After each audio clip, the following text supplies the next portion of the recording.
BMKG Jambi prediksi musim kemarau tahun ini lebih kering dibandingkan dengan 3 tahun terakhir. Kanwil Kemenak Kota Jambi mendapat kuota tambahan 25 orang jemaah haji dari pemerintah pusat.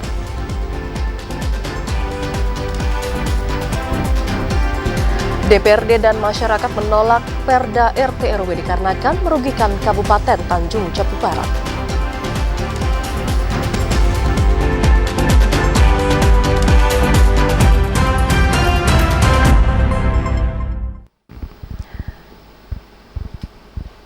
Assalamualaikum warahmatullahi wabarakatuh. Selamat sore saudara. Anda kembali menyaksikan Jambi hari ini edisi Jumat 19 Mei 2023. Ya, selain 3 topik utama tadi, tim redaksi kami juga telah menyiapkan sejumlah informasi penting dan menarik lainnya untuk Anda. Bersama saya Septi Dita dan saya Vidya Francisca. Inilah Jambi hari ini selengkapnya.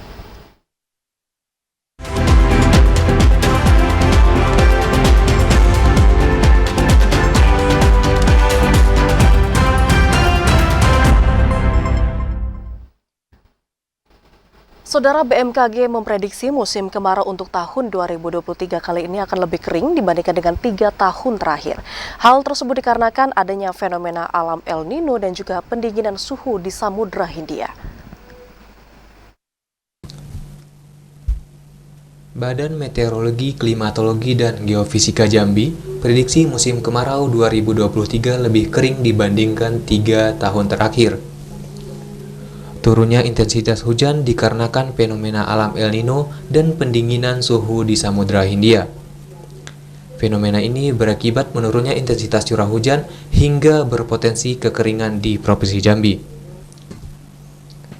Koordinator Bidang Data dan Informasi Anissa Fauziah mengatakan, musim kemarau tahun 2023 diprediksi lebih kering dibandingkan 3 tahun terakhir.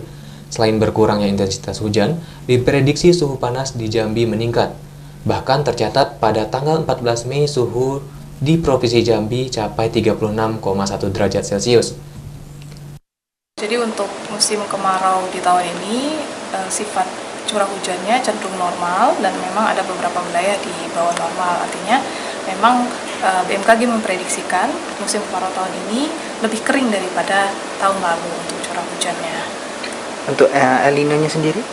Untuk peluang terjadinya El Nino, BMKG memprediksikan di tengah tahun ini, artinya di bulan Juli, itu kita harus bersiap untuk menghadapi fenomena El Nino, yaitu El Nino lemah, ditambah lagi dengan fenomena lain yaitu iodine positif.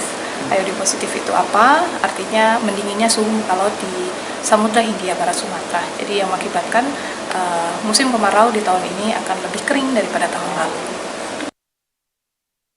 Sementara itu, BMKG memprediksi seluruh wilayah Provinsi Jambi akan masuk musim kemarau yang terjadi pada bulan Juni mendatang. Masyarakat diminta untuk lebih berhati-hati terhadap potensi kebakaran hutan dan lahan serta kekeringan air. Asyar TVRI Jambi melaporkan. Berdasarkan analisis BMKG, Kabupaten Muaro Jambi telah memasuki awal musim kemarau sejak Dasarian 2 di bulan Mei 2023. Diperkirakan puncak musim kemarau di Provinsi Jambi terjadi di bulan Juni hingga Agustus mendatang. Badan Meteorologi, Klimatologi, dan Geofisika Provinsi Jambi memprediksi sejumlah wilayah di Provinsi Jambi telah memasuki musim kemarau. Perakirawan cuaca BMKG Provinsi Jambi Taufik mengatakan, dari 11 kabupaten kota di Provinsi Jambi, baru Kabupaten Muaro Jambi yang memasuki musim kemarau. Awal musim kemarau di Kabupaten Muaro Jambi terjadi sejak Dasarian 2 di bulan Mei 2023. Antisipasi karhutla perlu dilakukan sejak dini, pasalnya wilayah tersebut merupakan wilayah gambut yang cepat mengering, sehingga potensi kebakaran hutan dan lahan lebih cepat terjadi. Sementara untuk kabupaten kota lainnya masih terdapat curah hujan ringan hingga sedang. Di antaranya Kabupaten Kerinci, Sarolangun, Kota Jambi, Batanghari, Bungo, Kabupaten Tebo, dan Kabupaten Merangin. Taufik juga memperkirakan puncak musim kemarau di Provinsi Jambi terjadi di bulan Juni hingga Agustus 2023 mendatang. Joko, TVRI Jambi melaporkan. Kita ke sorotan lainnya, saudara. Persiapan penyelenggaraan ibadah haji untuk tahun 2023 kali ini sudah mencapai 90%. Dan saat ini pemerintah Provinsi Jambi membuka lelang transportasi udara untuk penyelenggaraan embarkasi jemaah haji. Menjadi bagian penting dalam pelaksanaan musim haji 1444 Hijriah, pemerintah Provinsi Jambi terus memantapkan persiapan penyelenggaraan haji agar dapat berlangsung sukses. Sekretaris Daerah Provinsi Jambi, Sudirman, mengatakan persiapan penyelenggaraan haji sudah memasuki tahapan 90%. Saat ini, pemerintah tengah mendorong pembukaan lelang transportasi udara untuk penyelenggaraan embarkasi haji antara bagi seluruh jemaah haji Provinsi Jambi. Penyediaan transportasi udara yang disiapkan pemerintah nantinya akan membiayai keberangkatan maupun kepulangan jemaah haji dari embarkasi Batam.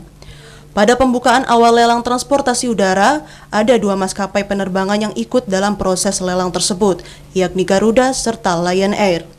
Sementara itu, untuk kesiapan pembimbing haji daerah, Sekda menekankan seluruhnya sudah dilakukan secara matang, baik dari sisi pelatihan maupun kesiapan anggaran. Sudah hampir 90% ya, petugas haji daerah yang 19 kita sudah latih, kemudian pembiayaan untuk mereka juga sudah kita alokasikan dan sudah didistribusikan kepada petugas haji daerah. Sudirman berharap melalui persiapan matang yang dilakukan pemerintah Provinsi Jambi, penyelenggaraan musim haji tahun 2023 dapat berjalan lancar dengan pelayanan maksimal yang mampu diberikan pembimbing haji daerah. Randy Arta, TVRI Jambi melaporkan. Kanwil Kemenak Kota Jambi mendapat kuota tambahan jemaah haji dari pemerintah pusat. Hal tersebut seiring dengan penambahan 8.000 kuota jemaah haji untuk Indonesia dari Arab Saudi. Kantor Wilayah Kementerian Agama Kemenak Kota Jambi mendapat tambahan kuota 25 orang jemaah haji. Hal tersebut seiring dengan Arab Saudi yang menambah jumlah kuota jemaah haji Indonesia sebanyak 8.000 orang. 25 jemaah haji tambahannya dimasukkan dalam kuota cadangan, sehingga total jemaah haji cadangan Kota Jambi saat ini sebanyak 85 orang. Sementara jemaah cadangan sebelumnya hanya 60 orang. Semua jemaah haji cadangan tersebut diwajibkan melakukan pelunasan biaya perjalanan ibadah haji. Total semuanya penambahan cadangan jemaah haji itu sebanyak 85 orang. Semuanya akan dipanggil sesuai dengan jadwal, sesuai dengan nama-nama mereka, dan kita berharap mereka itu bisa melunasi jemaah itu. Jadi kalau tidak bisa melunasi sampai tahap waktu yang sudah ditentukan, ya kemungkinan besar ya mereka tertunda untuk berangkat. Sementara pelunasan biaya perjalanan ibadah haji kembali diperpanjang hingga Jumat 19 Mei 2023. Hal tersebut sesuai dengan keputusan pemerintah pusat yang memperpanjang pelunasan karena masih ada kuota yang belum terpenuhi. Joko, TVRI Jambi melaporkan. Sementara sebanyak 30 orang calon jemaah haji asal Kabupaten Sarolangun, Saudara, menunda keberangkatan ibadah haji untuk di tahun ini. 5 orang diantaranya sudah meninggal dunia, sementara sisanya tidak melunasi biaya perjalanan ibadah haji. Hingga hari terakhir batas pelunasan, biaya haji tahun 2023 yang ditetapkan pemerintah dari jumlah kuota calon jemaah haji 224 orang, baru 194 orang yang sudah melakukan pelunasan. Sementara 25 orang menunda keberangkatan karena belum melunasi biaya perjalanan haji dengan alasan sakit dan faktor ekonomi. Sementara 5 orang lainnya sudah meninggal dunia. Kepala Kantor Kementerian Agama Kabupaten Sarolangun, Muhammad Syatan, mengatakan, pemerintah telah memberikan toleransi perpanjangan biaya pelunasan hingga tahap 2 dan berakhir di pekan kedua bulan Mei 2023 kemarin. Pemerintah telah menetapkan biaya haji yang harus dibayar sebesar 48 juta rupiah per orang. Dari jumlah tersebut, calon jemaah haji harus melunasi sebesar 23 juta rupiah per orang karena adanya setoran 25 juta rupiah di awal. Bagi calon jemaah haji yang menunda keberangkatan tahun 2023 ini dengan beragam alasan, keberangkatan mereka di tahun depan masih diprioritaskan sesuai dengan sistem komputerisasi haji terpadu atau SISKOHAT. Lunasi sebanyak 194 orang. Kemudian yang 30 orang terdiri dari 5 orang meninggal dunia. Nah, yang meninggal dunia ini 4 orang melimpahkan porsi, yang 1 orang cuma dicabut karena kemungkinan tidak ada yang menggantikan. Kementerian Agama Kabupaten Sarolangun memastikan untuk proses dan persiapan keberangkatan haji tahun 2023 sudah mencapai 98%. seperti persiapan paspor visa dan sarana pendukung. Edi Kusnadi, TVRI Jambi melaporkan. Sebanyak 4 orang calon jemaah haji asal Kota Sungai Penuh menunda keberangkatan menuju Tanah Suci pada tahun ini. Selain faktor kesehatan, penundaan juga disebabkan calon jemaah haji yang pindah domisili keluar daerah. Berdasarkan data kantor Kementerian Agama Kota Sungai Penuh, terdapat 4 orang calon jemaah haji asal Kota Sungai Penuh yang menunda keberangkatan menuju Tanah Suci untuk menunaikan ibadah haji. Penyebab penundaan keberangkatan mulai dari faktor kesehatan hingga pindah domisili keluar daerah Kota Sungai Penuh. Kepala Seksi Penyelenggaraan Haji dan Umroh Kemenak Kota Sungai Penuh Zainuddin mengatakan, 4 orang yang menunda keberangkatan telah masuk ke dalam daftar tunggu serta telah melunasi biaya haji. Pihaknya telah menghubungi yang bersangkutan untuk segera melengkapi administrasi, namun yang bersangkutan tetap memilih untuk menunda keberangkatan. Dan juga yang membatal pemberangkatan ada karena jamaah kita itu orang desa Gedang pindah tempat tinggal ke Lampung. Ibu Fitriani sudah kita hubungi dengan beliau minta ditunda dengan suami beliau.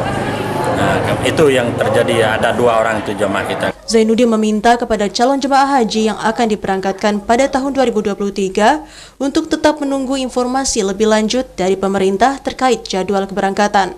Ilwan, TVRI Jambi melaporkan. KPU Tanjung Jabung Barat mengakui semua partai politik penuhi keterwakilan perempuan, namun ada 1 parpol yang tidak memasukkan daftar bacalek. Informasinya akan kami hadirkan usai jeda, tetaplah di Jambi hari ini.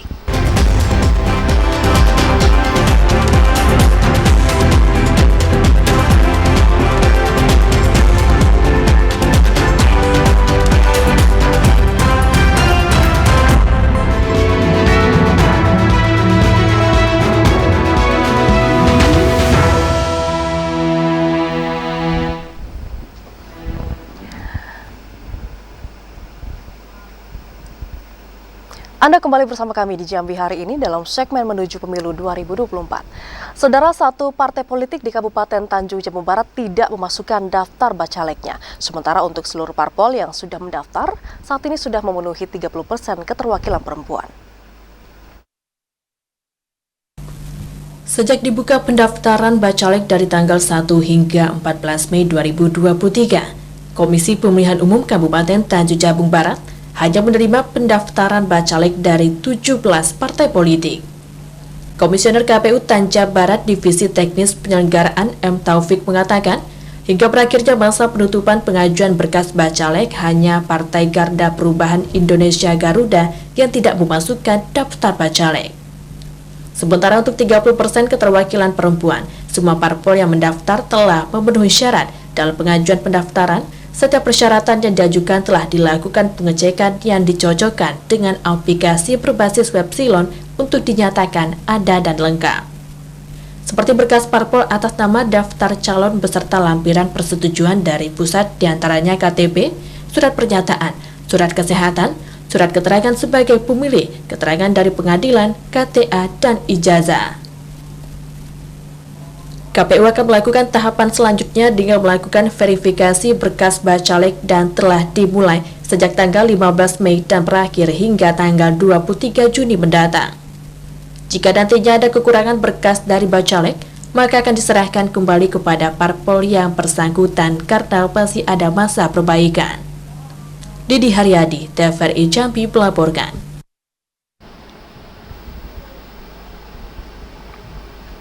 Tahapan verifikasi berkas bacalek yang dilakukan pihak KPU Batanghari terus diberlakukan hingga 23 Juni 2023. Sebanyak 581 berkas diverifikasi guna meyakinkan legalitas dari berkas tersebut. Berdasarkan hasil pendaftaran yang telah dilakukan partai politik di Kabupaten Batanghari, terdapat 17 parpol yang telah merampungkan pendaftaran bacalek. Komisioner KPU Batanghari Hashim mengatakan, terdapat 581 berkas yang diterima dan telah masuk ke dalam tahapan verifikasi. Proses verifikasi akan berlangsung sampai 23 Juni 2023 mendatang. Selama proses verifikasi berkas, pihak KPU berkomitmen lebih selektif memeriksa berkas bacalek guna meyakinkan legalitas dari berkas yang dilampirkan sebagai syarat pendaftaran.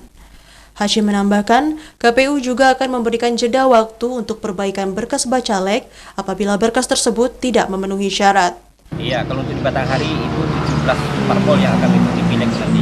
Nah, dari jumlah itu Bang, berapa bacalek yang akan kita lakukan verifikasi berkas ini Bang? Itu berjumlah 581. Itu akan kita verifikasi nanti persyaratan bakal calonnya. Verifikasi mana yang belum terpenuhi nanti persyaratan kita minta terpenuhi. Sementara itu, KPU juga akan melakukan verifikasi faktual dengan memeriksa keaslian berkas setiap bacalek di satuan pendidikan masing-masing guna mengantisipasi terjadinya manipulasi data. Adi Juniawan, TVRI Jambi melaporkan. Saudara, polemik sistem pemilihan umum proporsional terbuka atau tertutup dinilai berpengaruh terhadap bakal calon legislatif. Sedangkan masyarakat masih menginginkan sistem proporsional terbuka agar dapat memilih langsung wakil rakyatnya. Sidang pengujian Undang-Undang Nomor 7 Tahun 2017 tentang pemilihan umum masih menjadi materi sengketa di Mahkamah Konstitusi. Bergulirnya polemik sistem pemilu proporsional tertutup atau terbuka ini muncul karena PDI Perjuangan mendukung pemilu sistem proporsional tertutup. Meskipun seluruh partai lainnya di parlemen masih menginginkan sistem terbuka agar tidak terjadi kemunduran demokrasi. Keinginan PDI Perjuangan sistem tertutup ini atas dasar menjaga marwah partai politik dalam proses pemilu di Indonesia, karena akan ada tanggung jawab parpol untuk mendidik dan menyiapkan kadernya. Persoalan ini sangat berpengaruh dalam proses pendaftaran caleg sehingga banyak partai politik yang mengajukan bacaleknya pada hari terakhir masa pendaftaran. Salah seorang tokoh masyarakat Jambi, Usman Ermulan, mengatakan sistem pemilu proporsional terbuka dinilai jauh lebih baik karena masyarakat dapat memilih langsung figur calon legislatif yang diinginkan. Mantan anggota DPR RI 3 periode ini meminta agar Mahkamah Konstitusi jangan sampai menghilangkan hak warga negara Indonesia untuk memilih secara langsung, agar wakil rakyat yang dipilih dapat menyalurkan aspirasi dari masyarakat. Masyarakat juga bisa memikir dan dia menentukan siapa orang pilihan hati nuraninya yang kebetulan di partai A. Kalau pilihan hati nuraninya banyak di partai B, dia akan pilih partai B. Ya enggak, si A itu di B otomatis, tapi yang dia pilih figurnya, bukan partainya. Pengamat politik Dori mengatakan sistem pemilu proporsional terbuka atau tertutup masing-masing memiliki dampak positif dan negatif. Namun yang paling penting, bakal calon legislatif yang diusung memiliki kualitas dan harus mengutamakan kepentingan bangsa, negara, serta masyarakat. Yang harus menjadi caleg hari ini adalah orang-orang yang mumpuni. Kalau untuk regulasi saya rasa tidak ada persoalan regulasi, kan regulasi tetap aja nanti legislatif tetap berjalan, kecuali legislatifnya tidak berjalan karena proporsional tertutup, ya mungkin saja bisa menjadi persoalan besar. Sementara Ketua KPU Provinsi Jambi, M. Subhan, mengatakan pihaknya masih menunggu hasil putusan Mahkamah Konstitusi tersebut. Selaku penyelenggara pemilu, KPU harus menjaga prinsip independensi dan netralitas sesuai dengan sistem yang ditentukan oleh Mahkamah Konstitusi. Andri Wijaya, TVRI Jambi melaporkan. Saudara, seorang ASN Pemkab Tanjung Jabung Timur mantap maju pada Pileg 2024. ASN tersebut juga sudah mengajukan pengunduran diri dan pemberhentian ASN tersebut tengah diproses oleh Pemkab Tanjung Jabung Timur. Salah seorang ASN yang bertugas di lingkup pemerintahan Kabupaten Tanjung Jabung Timur akan ikut bertarung sebagai bakal calon legislatif pada pemilu tahun 2024. Tertera surat pengunduran diri atas nama Foni Wulandari sudah diajukan kepada Kepala Daerah melalui Badan Kepegawaian dan Pengembangan Sumber Daya Manusia Daerah atau BKPSDMD Kabupaten Tanjung Jabung Timur. Kepala BKPSDMD Kabupaten Tanjung Jabung Timur, Angga Hadi Sumarta, saat dihubungi via sambungan seluler mengatakan, saat ini tengah proses penerbitan SK pemberhentian yang akan ditandatangani langsung oleh Bupati Tanjung Jabung Timur. Sebelumnya, surat pengunduran diri ASN tersebut akan diverifikasi oleh Sekda dan Bagian Hukum Setda Kabupaten Tanjung Jabung Timur. Di dalam SK pemberhentian tertulis bahwa Foni Wulandari merupakan ASN golongan 3B yang bertugas sebagai staf di Kelurahan Padijulum 1 diberhentikan dengan hormat atas permintaan sendiri. Sebelum atau saat penetapan calon legislatif, SK pemberhentian baru akan dikeluarkan. ASN yang ikut berafiliasi dengan partai politik wajib mengajukan pengunduran diri. Terkait dengan terpilih atau tidaknya yang bersangkutan tidak dapat lagi kembali aktif sebagai ASN. Foni Wulandari akan ikut bertarung pada pemilu 2024 mendatang sebagai bakal calon legislatif dari Partai Amanat Nasional Dapil 3. Cliva Patria, TVRI Jambi melaporkan.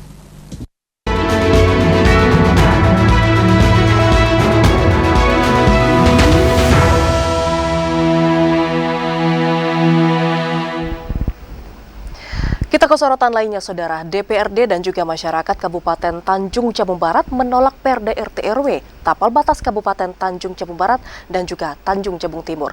Pasalnya, Perda RT/RW sangat merugikan Kabupaten Tanjung Jabung Barat. Masyarakat Kabupaten Tanjung Jabung Barat menggelar aksi penggalangan 1.000 tanda tangan menolak Perda Rancangan Tata Ruang Wilayah RT/RW tapal batas Kabupaten Tanjung Jabung Barat dan Tanjung Jabung Timur. Perda RT/RW dinilai sangat merugikan Kabupaten Tanjung Jabung Barat. Selain menggelar aksi penggalangan tanda tangan di Simpang Patunas, kelompok masyarakat ini juga mendatangi Gedung Dewan Perwakilan Rakyat Daerah guna meminta tanda tangan dan penolakan terhadap Perda RT/RW. Wakil Ketua DPRD Tanjung Jabung Barat Ahmad Jakfar mengatakan, sebagai wakil rakyat dirinya sangat menolak perda tersebut. Dengan adanya perda itu, Kabupaten Tanjung Jabung Barat sangat dirugikan. Seharusnya Kemendagri dan pemerintah provinsi harus mempertimbangkan keberadaan tapal batas yang telah disepakati bersama pada tahun 2013 lalu. Selain itu harus menjadi catatan bahwa Kabupaten Tanjung Jabung Barat merupakan kabupaten induk, kabupaten yang memekarkan Kabupaten Tanjung Jabung Timur. Artinya batas-batas wilayah secara historis, kedudukan, administratif, dan pembangunan semestinya sudah jelas dan bisa ditentukan bahwa itu bagian dari Tanjung Jabung Barat.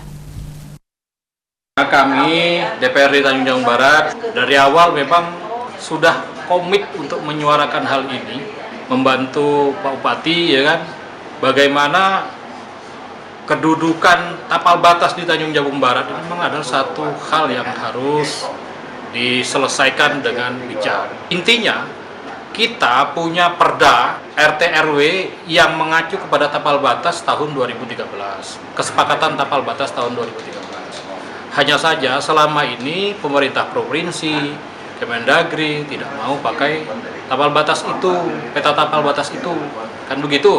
Nah, oleh karena itu kita berharap sudahilah konflik ini, pakai tapal batas yang sudah ada di tahun 2013 itu.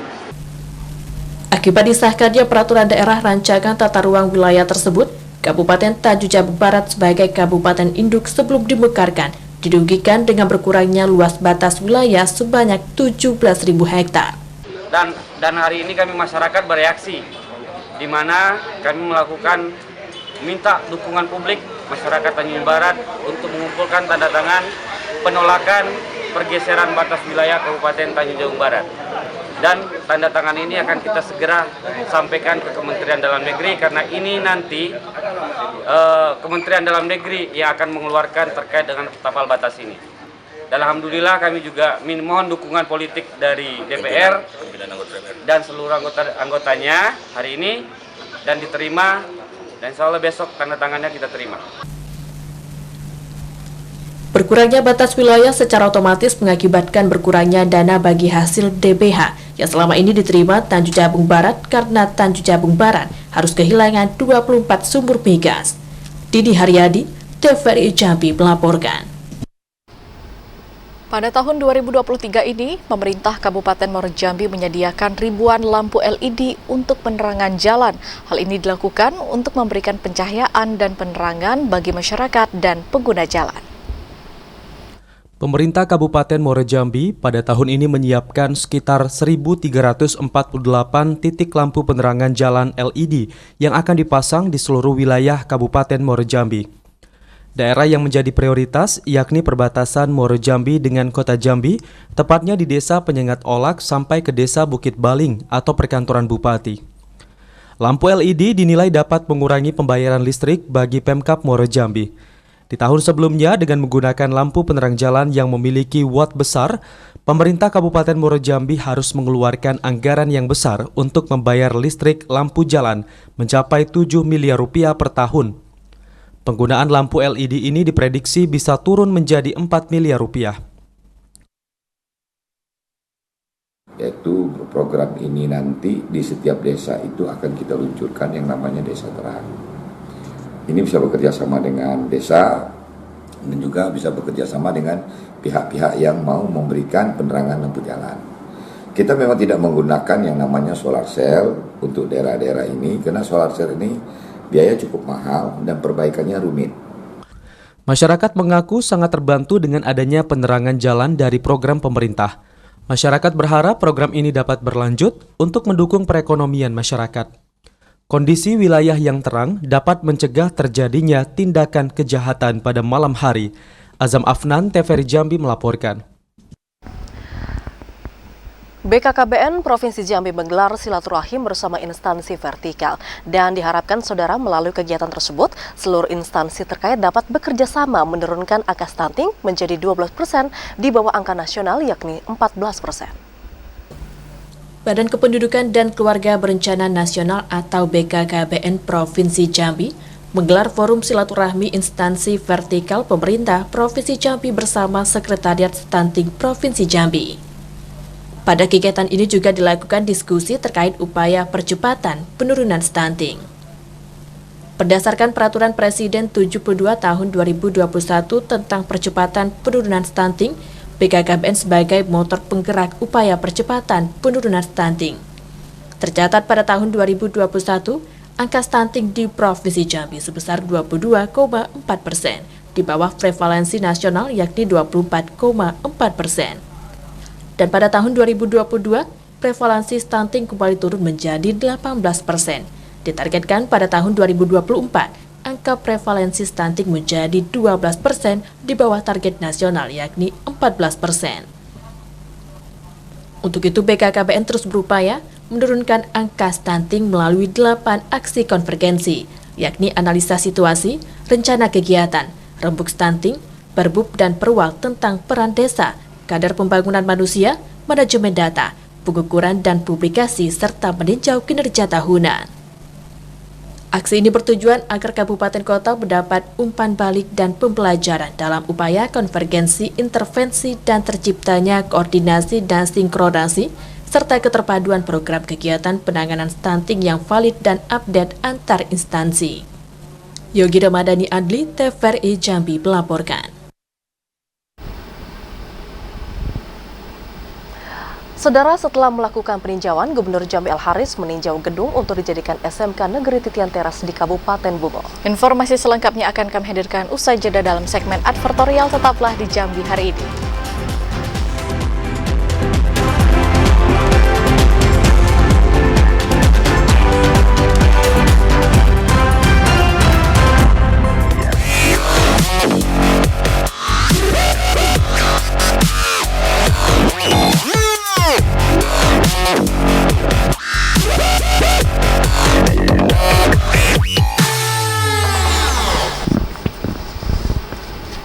Terima kasih Anda masih bersama kami di Jambi hari ini dalam segmen advertorial.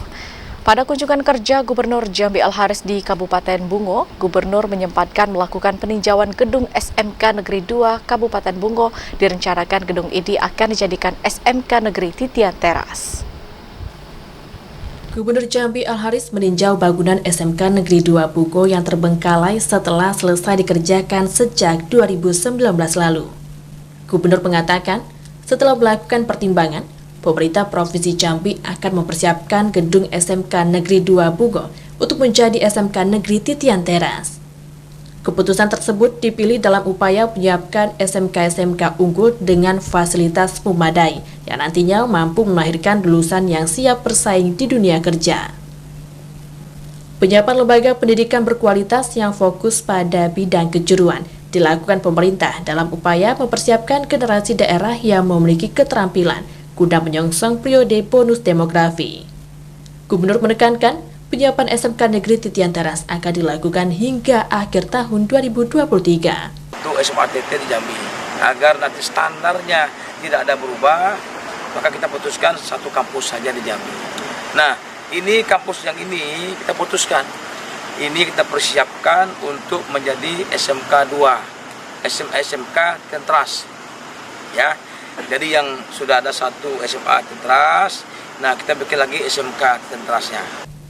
Al-Haris menambahkan untuk mendukung percepatan penyiapan SMK Negeri Titian Teras, pemerintah Provinsi Jambi akan meminta bantuan dari pemerintah pusat.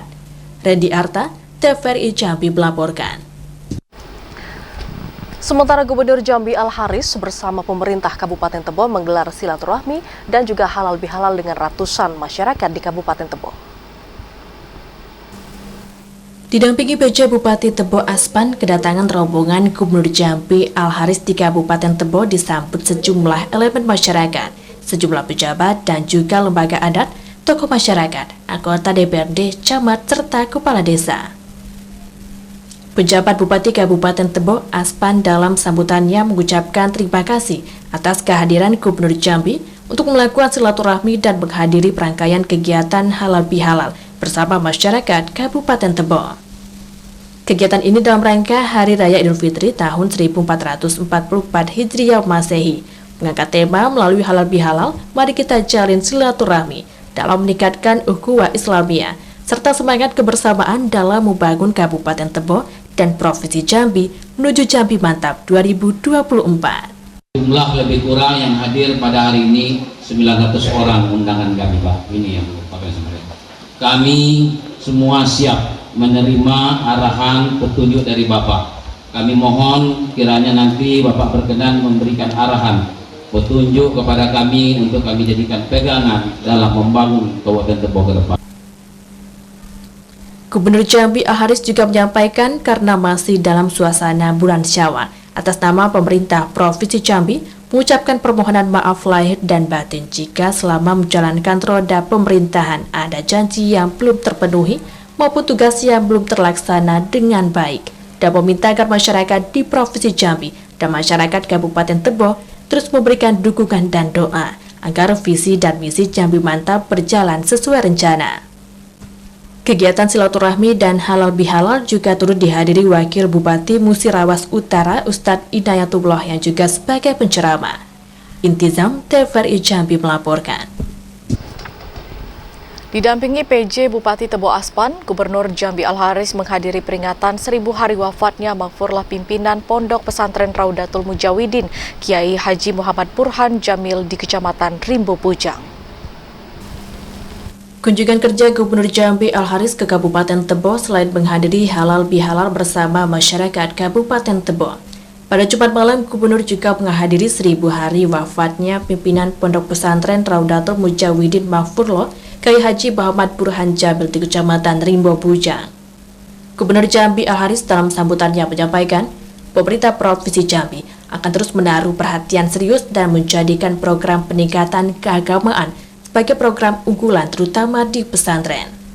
Selain itu, Gubernur juga mengucapkan ungkapan terima kasih kepada pemerintah Kabupaten Tebo, instansi vertikal, tokoh agama dan seluruh lapisan masyarakat yang telah mendukung dan berperan aktif bersinergi dalam penyelenggaraan pembangunan keagamaan di Kabupaten Tebo. Di mana kita mendoakan orang tua kita, abah kita, ayah kita, yaitu Al-Mukarram Kiai Haji Burhan Jamil, Allah yarham, yang malam hari ini kita peringati 1000 hari daripada kepergian beliau ke bangkuan Allah Subhanahu wa taala. Tentunya doa kita semua mudah-mudahan Allah lapangkan dalam kuburnya, Allah terima segala amal dan ibadahnya, Allah jadikan kuburnya taman surga, dan kelak Allah kumpulkan dalam surganya Allah. Pada kunjungan ke Pondok Pesantren Raudatul Mujawidin, Gubernur yang didampingi PJ Bupati Tebo beserta para OPD juga melakukan kunjungan ke makam pimpinan Pondok Pesantren Raudatul Mujawidin, didampingi para pimpinan Pondok Pesantren.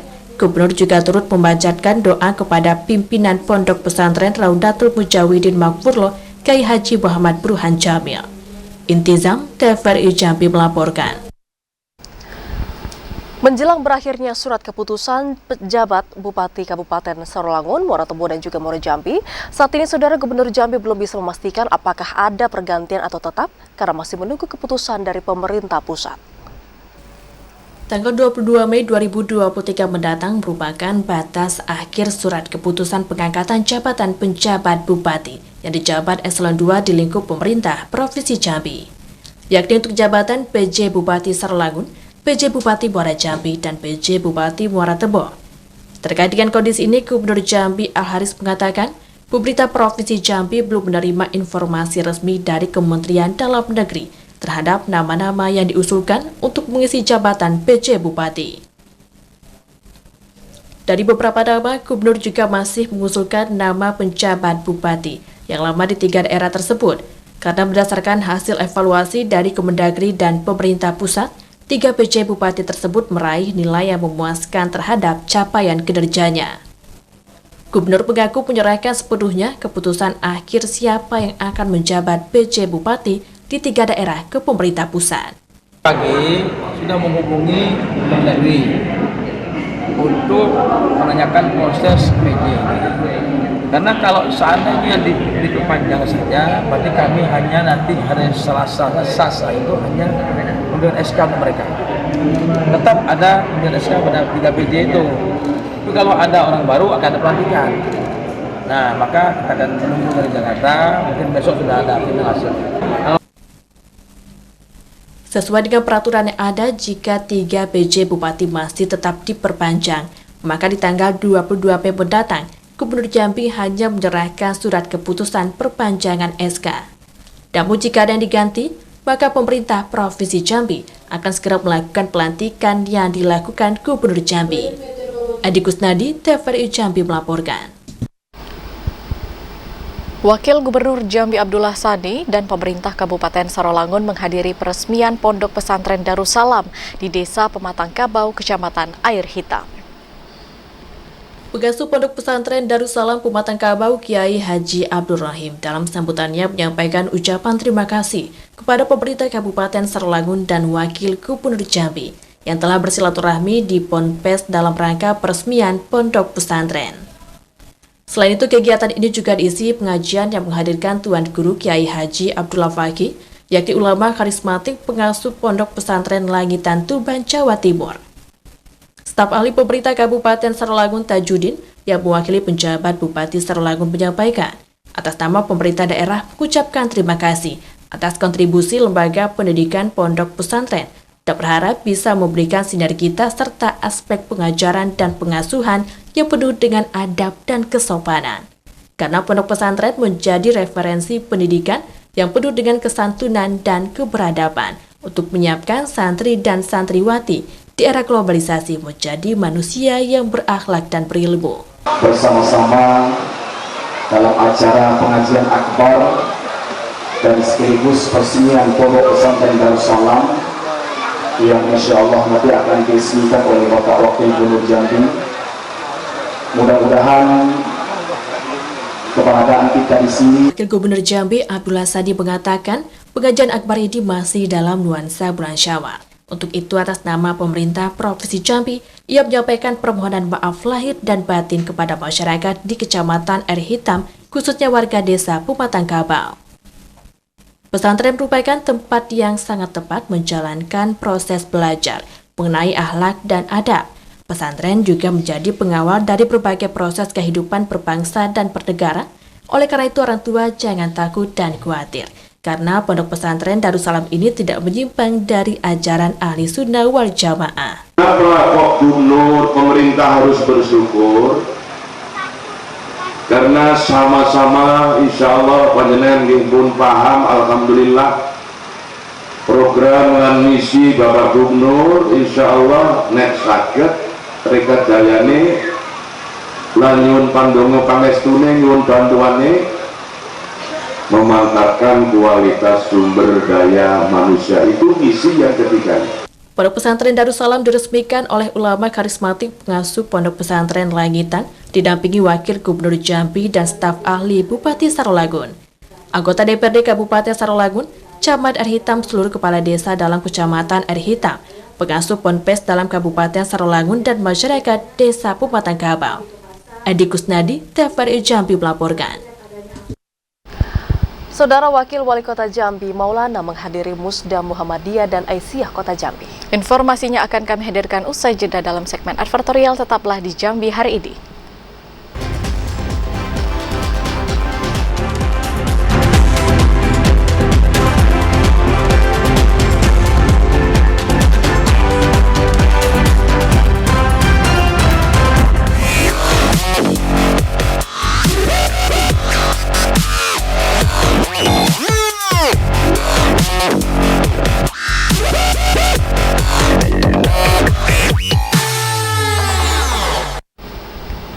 Anda kembali bersama kami di Jambi hari ini dalam segmen advertorial.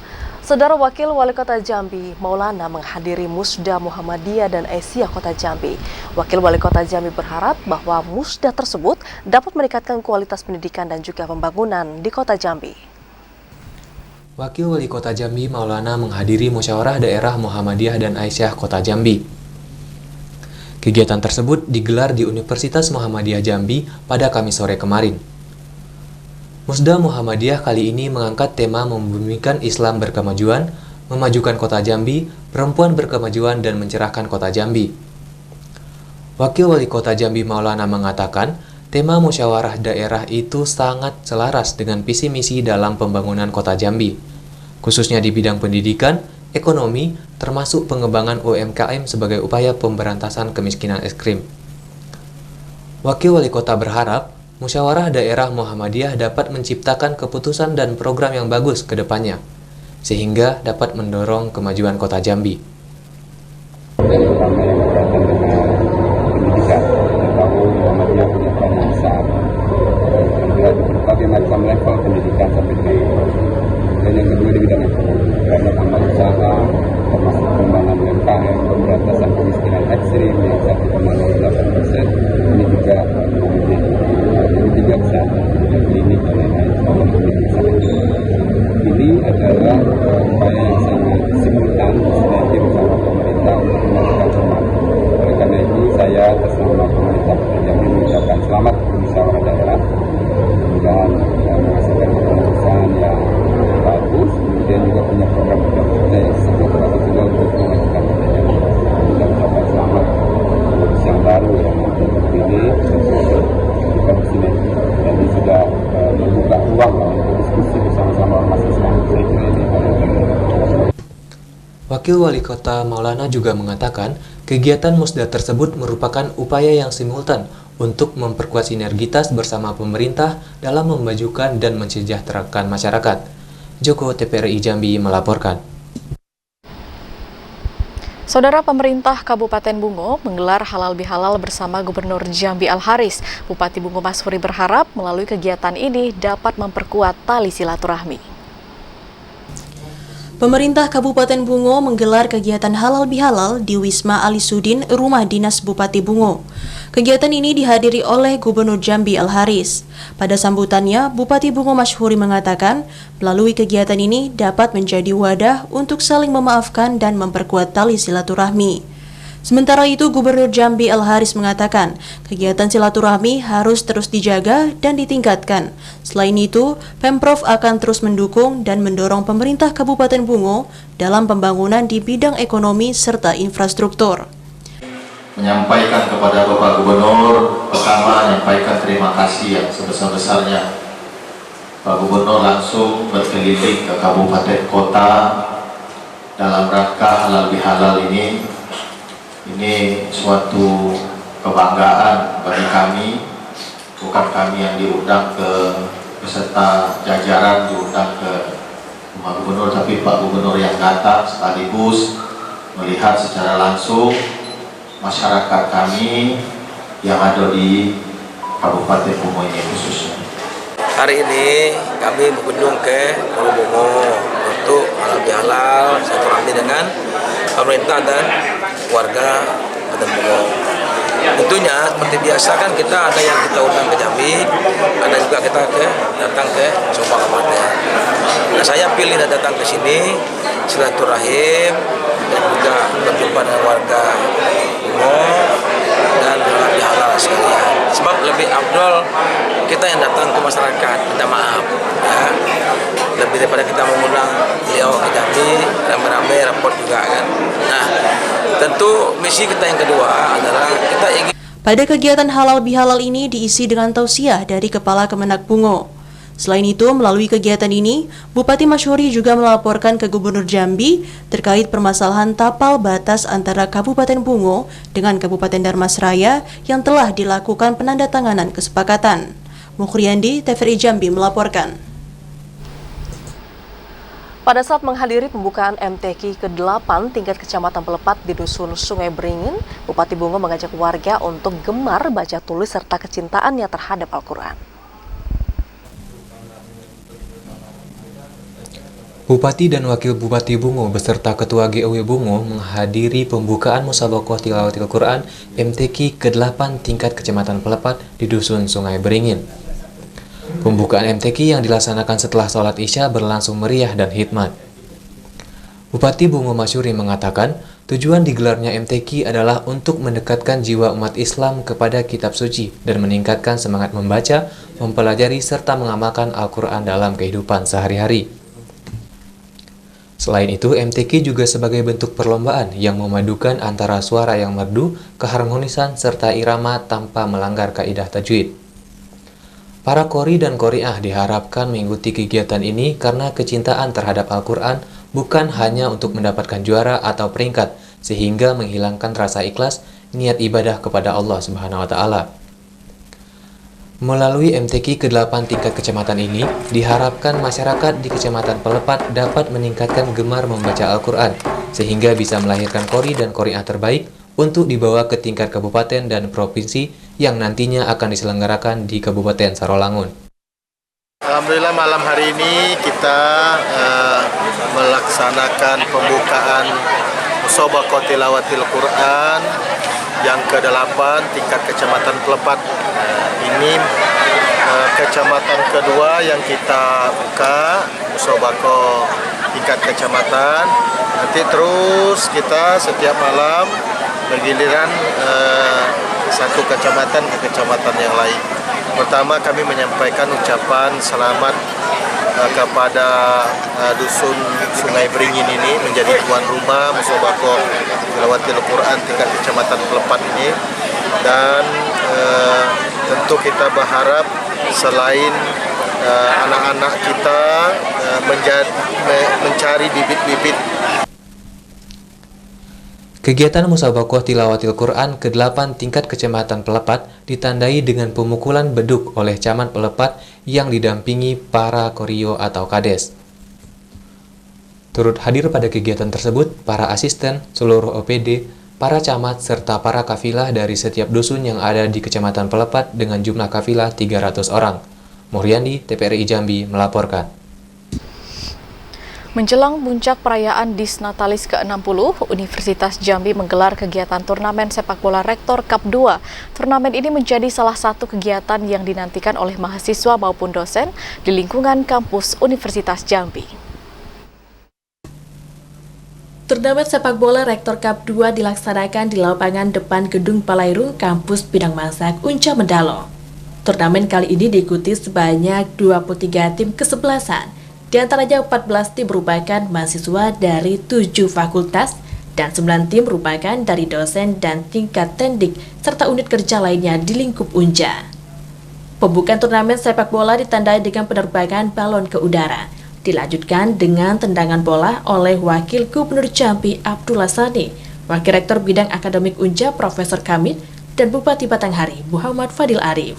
Jadi sepak bola ini di samping kita melihat prestasi ya, ini tapi itu proporsi yang kecil, tapi yang paling penting dalam kegiatan ini adalah menjalin silaturahmi sesama akademisi, sesama sivitas akademik di Universitas Jambi ini. Nah, mudah-mudahan dengan kegiatan ini kita saling kenal ya. Tentu kami atas nama pemerintah Jambi menyampaikan selamat 60 tahun Disnatalis di Unja ini. Semoga dan kenyataannya Unja semakin eksis. Turnamen ini dihadiri oleh Wakil Gubernur Jambi Abdullah Sani, Bupati Batanghari yang sekaligus menjabat sebagai Ketua Asprop PSSI Jambi Muhammad Fadil Arif, Wakil Rektor Bidang Akademik Unja Profesor Kamid, para dekan dan wakil dekan, para kepala biro dan para perwakilan OPD di lingkup pemerintah Provinsi Jambi dan pemerintah Kabupaten Batanghari yang juga merupakan alumni Unja. Olahraga ini sangat dibutuhkan oleh anak-anak muda. Bagaimana tubuhnya menjadi kuat, kemudian bagaimana karakternya menjadi baik, karakter yang sportif yang bisa mengenali kelebihan dan kekurangannya dan bisa memaklumi kekurangan orang lain. Turnamen sepak bola Rektor Cup 2 berlangsung sejak 17 hingga 20 Mei 2023. Para pemenang turnamen akan diberikan hadiah uang pembinaan, medali dan piala bergilir dengan total jutaan rupiah. Pertandingan diawali dengan pertandingan tim Rektorat Unja melawan Pesabri. Putazam, TVRI Jambi melaporkan. Tidak kunjung diperbaiki, warga Kabupaten Oki, Sumatera Selatan perbaiki jalan secara darurat. Informasi selengkapnya saudara kami hadirkan dalam segmen Lintas Andalas sesaat lagi.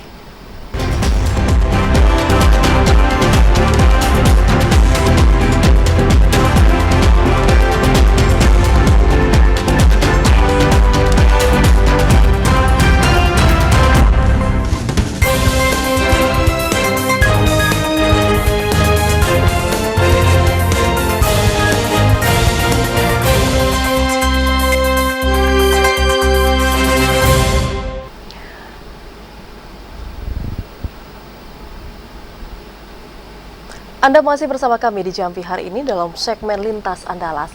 Saudara, untuk harga ayam potong saat ini mengalami kenaikan hingga Rp30.000 per kilogram di Pasar Nanggalo, Kota Padang, Sumatera Barat. Kenaikan harga ayam potong ini sudah terjadi sejak 3 minggu terakhir.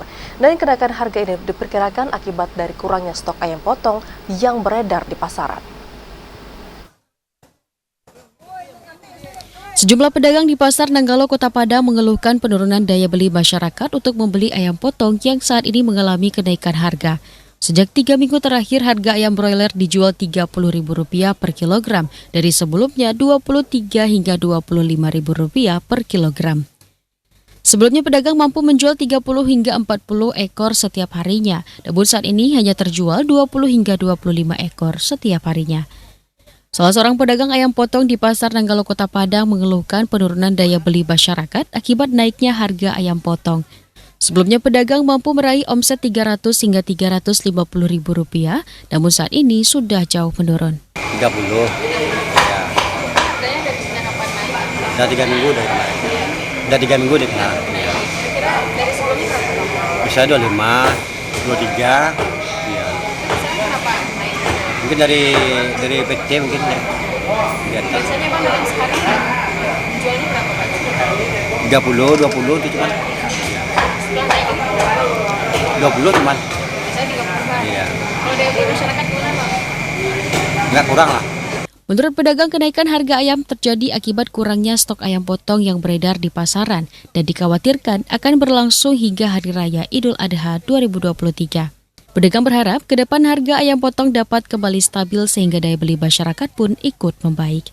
Afrin Nurzakia, Afriandi, TVRI Sumatera Barat.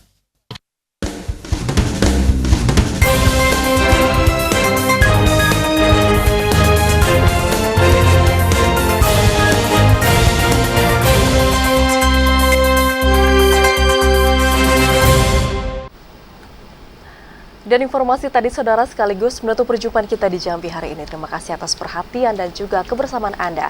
Saya Vidya Francisca. Dan saya Septinita bersama kerabat kerja yang bertugas pamit undur diri. Wassalamualaikum warahmatullahi wabarakatuh dan sampai jumpa.